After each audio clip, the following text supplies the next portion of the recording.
Imaginen la escena. Año 509 a.C. Los romanos acaban de hacer algo radical. Derrocaron a su último rey. Pero claro, esto los dejó con un problema, un desafío monumental. Y ahí estaba la gran pregunta. ¿Cómo se construye un gobierno desde cero? O sea, ¿cómo creas un sistema que sea estable, que evite que una sola persona se vuelva un tirano, pero que al mismo tiempo tenga la fuerza para gobernar? Pues bueno, esta es la historia de la respuesta tan ingeniosa que encontraron. Muy bien, entremos de lleno en esto. La solución que encontraron los romanos no fue, digamos, un documento único o una constitución escrita. No. Fue algo más. Fue un concepto. La res publica. A ver, la res publica no era para nada como las constituciones que tenemos hoy, de esas escritas en piedra y súper rígidas. Para nada.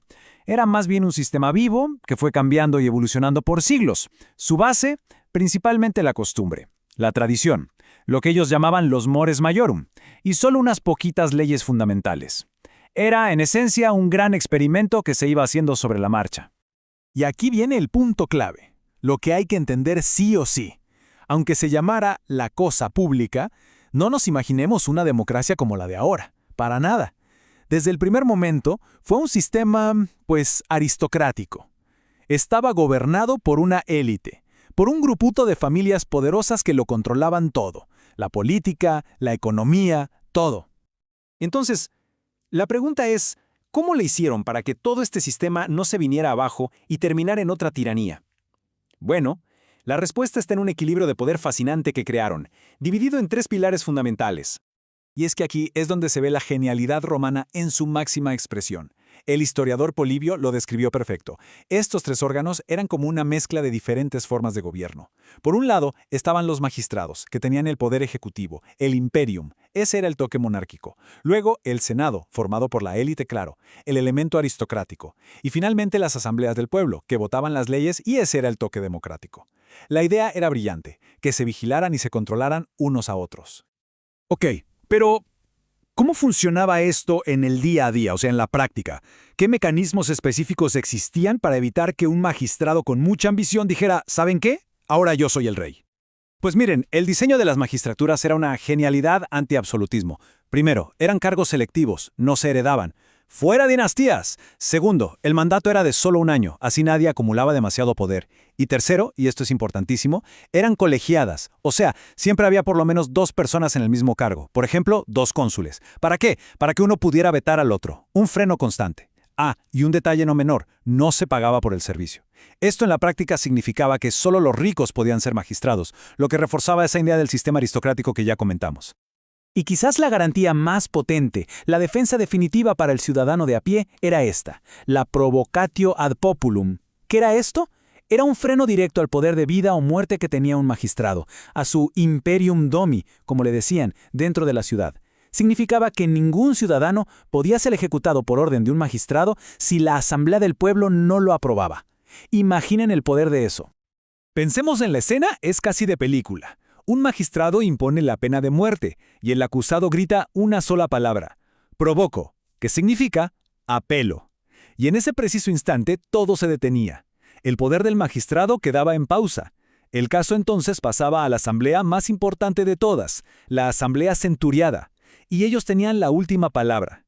Era en efecto el pueblo actuando como una especie de corte suprema. Ahora, es importante entender que estas garantías no aparecieron de la noche a la mañana. No, para nada.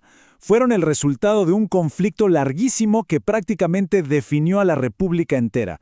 La lucha entre la élite, los patricios, y la gente común, los plebeyos.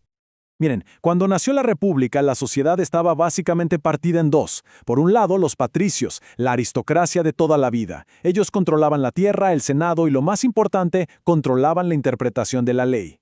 Por el otro lado estaban los plebeyos, que eran, todos los demás. Agricultores, artesanos, comerciantes. Estaban totalmente fuera del poder y lo que querían, lo que buscaban con desesperación, era protección legal y tener derechos políticos. Y esta lucha no fue una revolución de un solo día, Fue una conquista de derechos lenta, gradual, que duró como 200 años. Cada una de estas leyes fue un paso gigante. La Lex Canuleia, por ejemplo, rompió una barrera social tremenda al permitir que patricios y plebeyos se casaran entre sí. Luego, las leyes Licinio Sextias les abrieron la puerta al cargo más alto de todos, el consulado. Y finalmente, el broche de oro, la Lex Hortensia. Esta ley fue la victoria definitiva porque estableció que las decisiones de la Asamblea de los Plebeyos, los famosos plebiscitos, eran obligatorias para todos los ciudadanos, incluyendo a los patricios. ¿Se acabó? Y el punto más alto de toda esta lucha por la igualdad giró alrededor de una idea que, para la época, era absolutamente revolucionaria.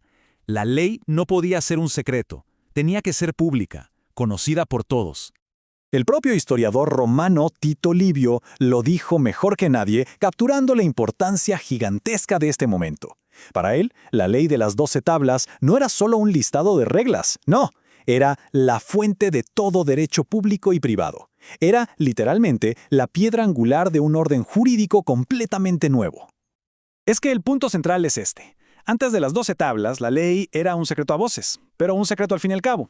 Estaba en manos de los sacerdotes, los pontífices, y ellos la interpretaban como querían, a su conveniencia. El hecho de escribir la ley en 12 tablas de bronce y ponerlas en el foro para que todos las vieran fue un cambio radical. La ley se volvió pública. Se separó por fin el derecho de los hombres, el ius, del derecho divino, el fas. Fue básicamente el nacimiento del derecho como algo secular, una ciencia que en teoría cualquiera podía conocer.